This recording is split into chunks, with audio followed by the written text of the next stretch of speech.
Opening. Gak usah. Gini aja. Iya, kita aja langsung. Oh iya. Ya, on.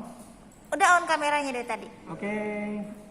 Kelas 11 dan enrichment kelas 12. Hari ini kita akan membicarakan tentang sistem respirasi pada manusia. Yeay. Check it out. Oh ya. Jangan lupa like dan subscribe. Like dan subscribe ya. Bunyikan loncengnya di sini. Kling. Gue kameramen. Ya, to the point. To the point. Langsung Setting. Aku kameranya enaknya di mana ya, Pak? Di sini ya? Di sini aja kali ya. Nah, itu aja geser. Ini Pak, Oh, gitu. bener. Enggak usah. Ya kayak gitu. Live record. Hah? Ini beda materi. Enrichment. Buat minggu depannya lagi kita udah prepare gitu. Jadi udah tinggal. Ada materi yang harus dibaca kan?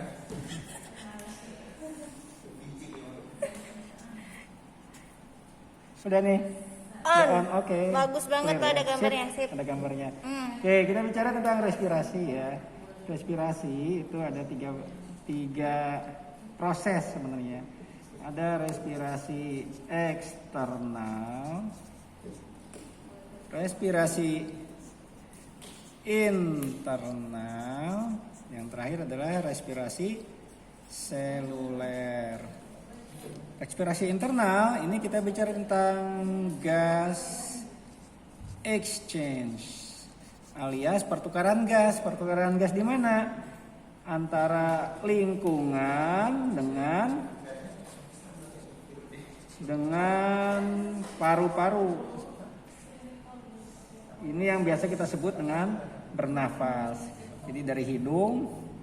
Jadi misalnya ini kita gambar manusia seperti ini. Ini paru-parunya. Ya. Dari oksigen dari lingkungan masuk ke dalam atau sebaliknya dari paru-paru keluar. Menghirup, menghembus. Nah, kalau internal ini juga gas exchange. Gas exchange. Respirasi internal ini kaitannya dengan pertukaran gas pada jaringan atau sel dengan darah ya. Darah. Jadi oksigen yang dihirup oleh paru-paru dibawa oleh darah, lalu terjadi pertukaran udara di jaringan atau sel tubuh. Kalau seluler ini kaitannya dengan oksidasi ya, oksidasi seluler. Ini tempatnya terjadinya di mitokondria. Ini nanti akan kita bicarakan di bab khusus ya, di kelas 12. Itu babnya adalah metabolisme, bab besarnya itu ya. Secara khususnya adalah respirasi seluler. Lanjut ya. Sekarang kita bicara tentang respirasi eksternal dan internal aja. Yang ini di skip di kelas 12. Yes. Bicara tentang respirasi yang pertama kita akan belajar tentang organ-organnya. Lalu yang kedua tentang fungsi dari organ-organnya. Lalu yang ketiga kita akan bicara tentang mekanisme atau prosesnya. Lalu yang berikutnya kita bicara tentang kapasitas paru-paru, dan terakhir kita bicara tentang penyakit ya, penyakit sistem respirasi. Oke, kalau organ-organ ini udah sering belajar ya waktu SMP ya. Kita review aja sejenak, mulai dari hidung, faring, lalu di sini laring, lalu trachea. Trachea bercabang, itu kita sebut bronkus. Lalu bronkus akan bercabang-cabang terus. Oh ya, kita paru-paru punya dua ya. Ada paru-paru kanan dan kiri.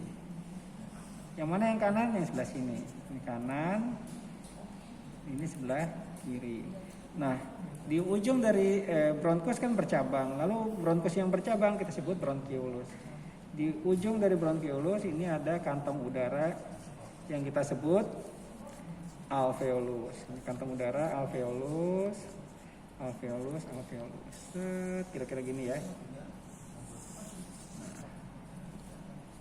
si paru-paru ini dia punya selaput yang melindungi paru-parunya, yang menutupi paru-parunya. Selaputnya ini yang saya warnai merah, selaput sebelah kiri dan kanan. Ini kita sebut pleura. Mari kita beri nama ya. Ini hidung. Di sini adalah faring. Lalu ini adalah laring, trachea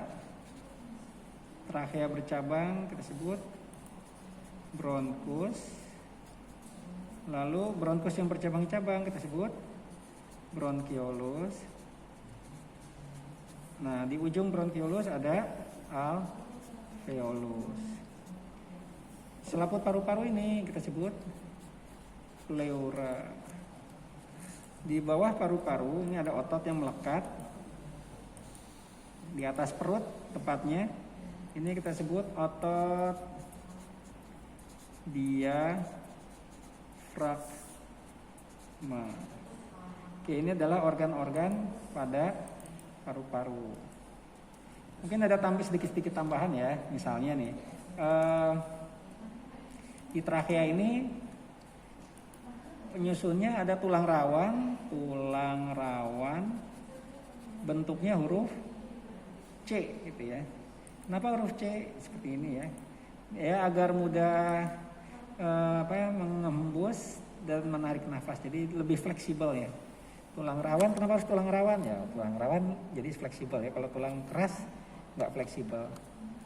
Lalu di hidung sini, di hidung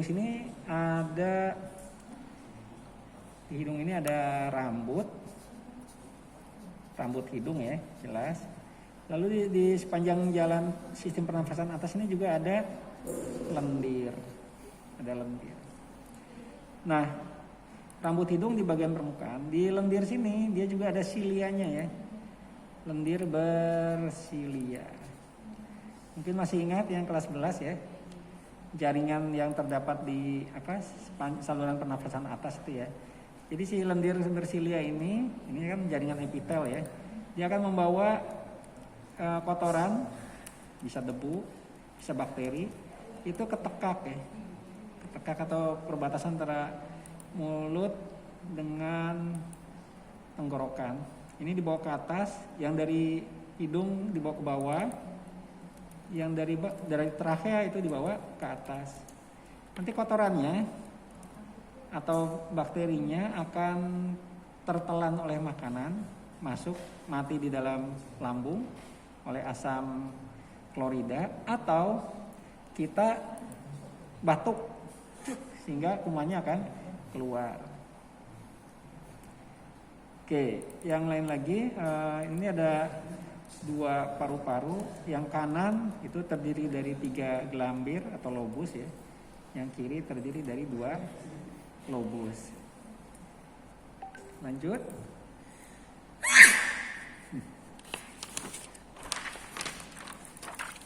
Sekarang bicara mengenai mekanisme aja langsung. Oke. Mekanisme bernafas. Ini kita masih bicara pernafasan eksternal. Kita punya 2 jenis pernafasan ya. Ada yang disebut pernafasan dada, ada yang disebut pernafasan perut. Pernafasan dada ini menggunakan otot dada atau otot antar tulang rusuk kepanjangan ya. Ada nama biologinya otot, nggak pakai otot ya kalau bahasa biologi ya. Intercostae muscular. Muskular itu artinya otot, inter antara, costae itu rusuk atau otot antar tulang rusuk gitu ya kalau kepanjangan ya. Jadi pernafasan dada itu dipengaruhi oleh otot antar tulang rusuk atau otot dada. Pernafasan perut itu dipengaruhi oleh otot diafragma. Oke. Jadi kalau digambar di sini ada tulang rusuk, ini tulang dada, sternumnya, tulang rusuk. Nih, antar tulang rusuk ini itu ada otot yang nempel antara satu tulang rusuk dengan tulang rusuk yang lain nih. Ini misalkan seperti ini ya. Ini adalah otot dada atau otot antar tulang rusuk. Ini rusuk. Ini rusuk juga. Ini otot dada. Oke. Sekarang kita harus pahami dulu sebelum kita bicara lebih jauh. Otot itu bisa kontraksi, bisa relaksasi. Pada saat kontraksi, ototnya memendek. Pada saat dia rileks,